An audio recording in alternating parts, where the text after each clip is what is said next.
Hello friends, good morning. देखिए friends, राजकीय degree कॉलेजों में भी शिक्षक भर्ती आने वाली है और ये शिक्षक भर्ती यूपीपीएससी कराने वाला है। इसके बारे में कुछ खबर निकल के आ रही है। लगभग 800 के आसपास विज्ञापन जारी होंगे।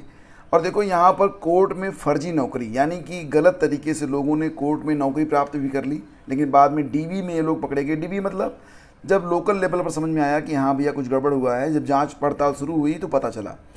और जूनियर असिस्टेंट की परीक्षा जो अभी हाल ही में संपन्न हुई है, तो उसमें भी फ़िलहाल जो मुन्ना भाई लोग हैं ना, बाज नहीं आए। 6 पकड़े हैं, जेल भी भेजे गए हैं। बाकी की खबर आपको आगे बताते हैं। चलिए शुरू करते हैं। और कनिष्ठ सहायक की मुख्य परीक्षा में लखनऊ से 6 साल बाद गिरफ्तार। जैसा कि आप जानते हैं कि कनिष्ठ सहायक जूनियर असिस्टेंट की ये परीक्षा 2 शहरों में मात्र हुई थी, एक प्रयागराज, एक लखनऊ और एक आगरा में। तो सबसे ज़्यादा जो सेंटर बनाए गए थे वो बनाए गए थे लखनऊ में, और लखनऊ से ही ये 6 लोग पकड़े गए हैं और फिलहाल इनके खिलाफ़ कार्रवाई भी की जा रही है। रही बात, कुल मिला के 41,037 लोग सॉर्ट आउट किए गए थे। जैसा कि आप लोग जानते हैं, पीईटी 2021 के आधार पर इसमें लोगों को शॉर्ट लिस्ट किया गया था। पीईटी 2021 में जो अंक प्राप्त हुआ था, उसी के आधार पर कुल 41,037 लोगों को शॉर्ट लिस्ट किया गया था कि भैया आप लोग परीक्षा दीजिए। 21,977 लोग शामिल हुए हैं परीक्षा में। मतलब आधे से ज़्यादा लोग, आप समझ रहे हैं कि आधे, लगभग मान लो कि आधे लोगों ने परीक्षा यहाँ पर छोड़ दी है। अब यहाँ पर एआई, आर्टिफिशियल इंटेलिजेंस का प्रयोग भी अब हो रहा है, तो उसी के आधार पर फेशियल रिकग्निशन सॉफ्टवेयर से 6 सालभरों को पकड़ा गया है।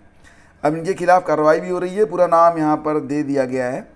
खैर, इनका नाम कोई एग्ज़ाम में तो आएगा नहीं। नाम जानना चाहते हैं तो पूरा न्यूज़ पढ़ लीजिएगा, आपको मिल जाएगा हमारे टेलीग्राम चैनल पर।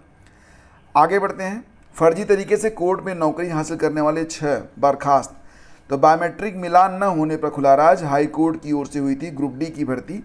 फिलहाल इन पर भी जो रिपोर्ट दर्ज कराई गई, एक्चुअली में जो पूरा मामला है वो तो मतलब बड़ा ही संगीन लग रहा है। हाई कोर्ट प्रयागराज की ओर से कैडर सी ग्रुप डी की भर्ती में 39 अभ्यर्थियों का जिला न्यायालय संभल स्थित चंदौसी के लिए चयन हुआ था। 26 ज्वाइन करने के लिए जिला न्यायालय पहुंचे। 13 अभ्यर्थी यहां आए ही नहीं। ज्वाइन करने वालों में 6 अभ्यर्थी फर्जी हैं, तो ज्वाइन न करने वालों पर भी शक जा रहा है कि हो सकता है किसी लिए ना आए हों, क्योंकि सिलेक्शन के बाद न आना। फिलहाल सभी की जांच की जा रही है। और यहाँ पर यह भी न्यूज़ है कि सभी आरोपी फरार हैं, भाग गए सब। इन आरोपियों में 2 बिजनौर के हैं, 2 मुरादाबाद के हैं, एक रामपुर का है, एक संभल का है। तो जिला न्यायालय संभल स्थित चंदौसी के प्रशासनिक अधिकारी ने पुलिस को तहरीर में बताया है कि हाई कोर्ट कैडर प्रयागराज की ओर से निकाली गई ग्रुप डी की भर्ती में चयनित अभ्यर्थियों को 16 मई 2023 को चंदौसी जिला न्यायालय पर तैनात किया गया था। हाई कोर्ट के निर्देश पर अभ्यर्थियों के शैक्षिक प्रमाण पत्रों के सत्यापन के लिए 20 मई को न्यायाधीशों की प्रशासनिक समिति बनाई गई। समिति के समक्ष 26 अभ्यर्थी शैक्षिक प्रमाण पत्र सत्यापन के लिए उपस्थित हुए। समिति ने उपस्थित अभ्यर्थियों के नियुक्ति पत्र जारी होने व अनुपस्थित अभ्यर्थियों की रिपोर्ट जिला जज को भेज दी। इसमें बताया कि कुछ अभ्यर्थियों का district court establishment portal judgeship Sambhal पर बायोमेट्रिक सूचना ही उपलब्ध नहीं है। फिर इसके बाद जो पूरा मामला था उसकी छानबीन की गई और ये लोग पकड़े गए। मतलब हर जगह ऐसे लोग पाए ही जाते हैं। धरती बने इतना वक्त हो चुका है, होमो सैपियंस इस धरती पर 40 साल से भ्रमण कर रहा है, लेकिन फ़िलहाल जो एक सत्य और असत्य की लड़ाई थी, झूठ और सच की जो लड़ाई थी, और लोगों के द्वारा आपको अनावश्यक परेशान करने के लिए जो षड्यंत्र रचे जाते हैं, वो हमेशा से रचे जाते रहे हैं और हमेशा रचे जाते रहेंगे। तो मतलब यहाँ पर आप कुछ भी कर लें, ऐसे लोग आपको मिलते ही रहेंगे। फिलहाल यहाँ पर आते हैं मूल खबर पे। असिस्टेंट प्रोफेसर के 745 पदों पर भर्ती की तैयारी, ये न्यूज़ है, लेकिन 800 के आसपास भर्ती आएगी, ये जानकारी मिल रही है। जैसा कि आप जानते हैं कि उत्तर प्रदेश में 2 प्रकार के डिग्री कॉलेज हैं। एक तो राजकीय हैं, गवर्नमेंट वाले, और दूसरे जो होते हैं वो आपको पता ही है कि असिस्टेंट प्रोफेसर, यानी कि अशासकीय एडेड होते हैं।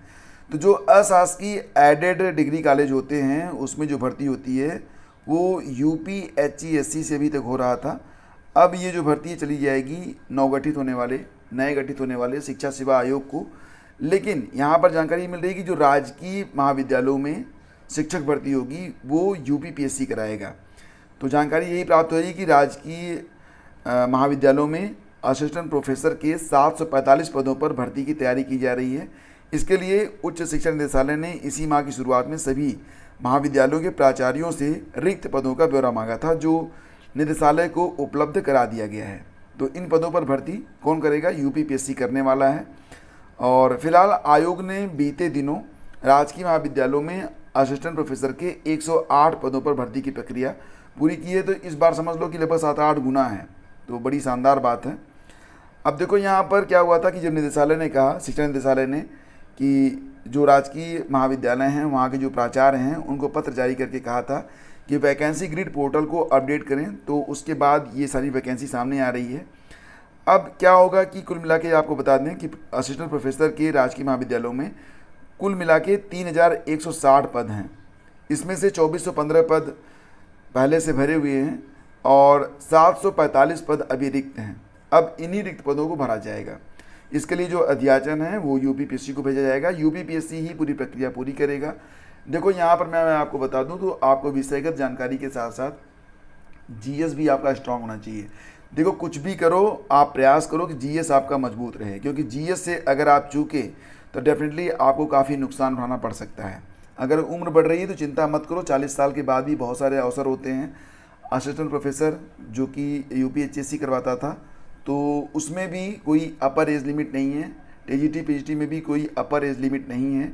और कई सारी कंडीशन बनती है यूपीपीसीएस वगैरह में भी कि अगर आपकी उम्र सीमा, जैसे कि अगर आप रिजर्व कैटेगरी से आते हैं तो 45 साल तक आप फॉर्म भर सकते हैं। सारी जानकारी और तमाम महिलाएं निकल के सामने आई हैं जिन्होंने 40 साल के बाद झंडे गाड़े हैं। अभी आपने देखा था कि मध्य प्रदेश में एक व्यक्ति हैं, उन्होंने 45 साल की उम्र में पीसीएस को क्लियर किया है। तो सब कुछ आपके हौसले पर है। ये वीडियो अगर आप देखना चाहते हैं 40 साल के बाद सरकारी नौकरी, इसमें तमाम आपको एग्जाम्पल मिल जाएंगे और तमाम नौकरियों की जानकारी भी दी गई है जो 40 साल के बाद आप लग की तैयारी कर सकते हैं। तो ये वीडियो मैं आपको दे दूंगा लिंक वीडियो के डिस्क्रिप्शन और पहले कमेंट बॉक्स में जाके देख लीजिएगा। और साथ ही साथ मैंने आपसे कहा ना कि करंट अफेयर और जीएस को स्ट्रॉन्ग रखिए। तो रेगुलर नोट्स बनाइए, रेगुलर वीडियोस देखिए। नहीं बना पा रहे हैं, नहीं समय है, तो हमारी जो ई बुक आती है ना, इसको ज़रूर खरीदिए और पढ़ते रहिए, ठीक है? क्योंकि ज्ञान का कोई विकल्प नहीं है। वैकेंसी तो आएगी, कभी समय पर आएगी, कभी समय पर नहीं आएगी, लेकिन जो आपके पास नॉलेज है वही चीज़ आपको सफलता दिलाएगी। तो अपने आप को मतलब बनाते रहिए योग्य और अपने आप को निखारते रहिए। स्वामी विवेकानंद ने कहा था कि a square piece of stone can't leave on street. पत्थर का अगर एक बिल्कुल चौकोर टुकड़ा है तो सड़क पर नहीं रहेगा। तो अपने आप को तराशिए। मिलते हैं आपसे अगले वीडियो में। आज्ञा दीजिए। नमस्कार, जय हिंद।